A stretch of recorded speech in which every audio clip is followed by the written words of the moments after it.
గాలిగౌరవరం మండలం ఉప్పలంచ గ్రామం.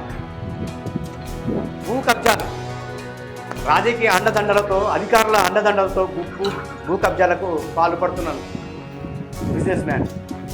అయితే అక్కడ ఒక నాబార్డ్ నిధులతో ఒక సర్వే నెంబర్లో ఒక చెరువుని ఏర్పరిచిన తర్వాత ఇక దాన్ని మొత్తం మీద ఒక రాజకీయ అండదండలతో దాన్ని మొత్తం కూల్చి చేస్తున్నారు. ఇలాంటి మనం ఇక్కడ ఒక ఏదైనా మన ఒక భూమిని కానీ ఎక్కడైనా ఏమైనా డెవలప్ చేయాలన్నా ఏమన్నా చేయాలంటే కంపల్సరీ 100% అది గవర్నమెంట్ పర్మిషన్తో నడవాలి. అది మన నాబార్డు నిధులతో నడిచింది, డెవలప్ అయింది. దాన్ని కూడా ఏం చేసినట్టే మొత్తం నేలపట్టలు చేస్తుంది. ఒకవేళ దాన్ని ఇక్కడ డెవలప్ చేయాలనుకున్నా, ఇక్కడ పక్క సర్వే నెంబర్లు ఏమైనా చేయాలనుకున్నా కానీ గవర్నమెంట్ పర్మిషన్ తీసుకోవాలి. మరి ఏ గవర్నమెంట్ పర్మిషన్ తీయకుండా ఇంత పెద్ద స్కామ్ జరుగుతుంది. అక్కడ భూ కబ్జాలు చేసుకుంటా భూమిని సర్వనాశనం చేస్తున్నారు. మరి దీనికి ఎవరు బాధ్యత వహిస్తారు? పెద్ద పెద్ద ఇటాచీలు తెచ్చి అక్కడ బరాలు పెట్టుకుంటా అవన్నీ పెట్టుకుంటూ పేలుడు పదార్థాలు చేస్తున్నారు. చుట్టుపక్కల అక్కడ మూగజీవులు సంచరిస్తున్నాయి. అక్కడ జనాలు ఎప్పుడు 24 గంటలు అక్కడ తిరుగుతారు. అటువంటి క్రమంలో ఇటువంటి పేలుడు పదార్థాలకు ఎట్లా పర్మిషన్ దొరుకుతుంది? మైనింగ్ వాళ్ళు ఎలా ఇచ్చారు చూడండి. పెద్ద తీసుకొని తవ్వకాలు స్టార్ట్ చేసి ఉంటారు.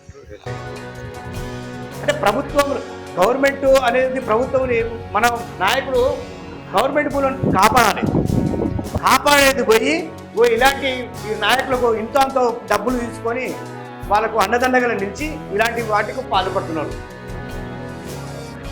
మరి అధికారులు ఏం చేస్తున్నారు అంటూ దీని గురించి అధికారులను ప్రశ్నిస్తే వాళ్ళకు రాజకీయ నాయకులతో ఫోన్లు చేసుకుంటారు. మరి రాజకీయ నాయకులు అంటే మరి సీఎం లెవెల్ అవుతుందంట, ఎమ్మెల్యే గారు దానికి ఫోన్ చేసి పర్మిషన్ ఇస్తున్నట. మరి దీనికి పరిష్కారం ఏదనేది మనం చెప్పాలి. ఈయన ఒక ఎల్ఏ అంటే అయినా దీన్ని మొత్తం ఒక పెద్ద రాళ్ళని నేలమట్టం చేసుకుంటూ దీన్ని చేస్తున్నారు. ఇంకో ప్రజల ఇక్కడ గమనిద్దాం. ఇక్కడ ఉంది ఇంకో చెరువు, నాబార్డు నిధులతో చెరువును డెవలప్ చేసారు. ఇది ఇక్కడ స్పష్టంగా అవపడుతుంది మనకు. ఇక్కడ చెరువును ఏర్పరిచిన తర్వాత అక్కడ ఏం చేస్తారంటే రెండు ప్రాంతాలలో రెండింటిలో చేసి ఇటాచీలు పెట్టి దాన్ని మొత్తం నేలమట్టం చేస్తున్నారు. చూడండి,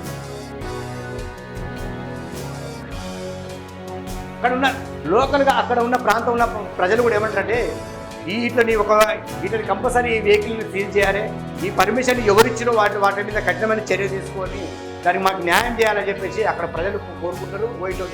ఇంత దుర్మార్గమా, ఇంత ఇది చేస్తున్నాడు. కన్నకు అవపడతలేదా రాజకీయ నాయకులకే కానీ అధికారులకే కానీ?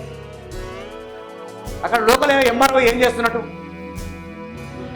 కొంతమంది సోయి ఉన్నారు కదా, నీకు ఇక్కడ కంపల్సరీగా మనకు ఏర్పడుతుంది. లంచాలు తీసుకొని దీనికి పర్మిషన్ ఇచ్చిన అనేది స్పష్టంగా ప్రకారం ఉన్న ప్రజలు చెప్తున్నారు. మరి అధికారులు మరి దీనికి ఏం చేస్తున్నారు? అలాగే మన పొలిటికల్ సీఎం లెవెల్లో ఫోన్ కాల్స్ వస్తున్నాయి వాళ్ళకి, అధికారులకు. మరి అధికారులు చెప్తున్నారు, మరి అధికారుల లోపమా లేకపోతే ఇది మరి అక్కడ లోకంలో స్థానికంగా ఉన్న ఎమ్మెల్యే కావచ్చు, సీఎం కావచ్చు, ఏ వల్ల ఉండదో దీన్ని మాత్రం కఠినమైన చర్యలు తీసుకోవాలని మీరు ఇక్కడ ఉన్న ప్రజలు కోరుకుంటున్నారు. దీన్ని మాత్రం ఇది తీసుకపోతే మాత్రం దీని మీద ఇంకా చాలా పరిణామాలు మీరు చూడవలసిన అవసరం వస్తుంది.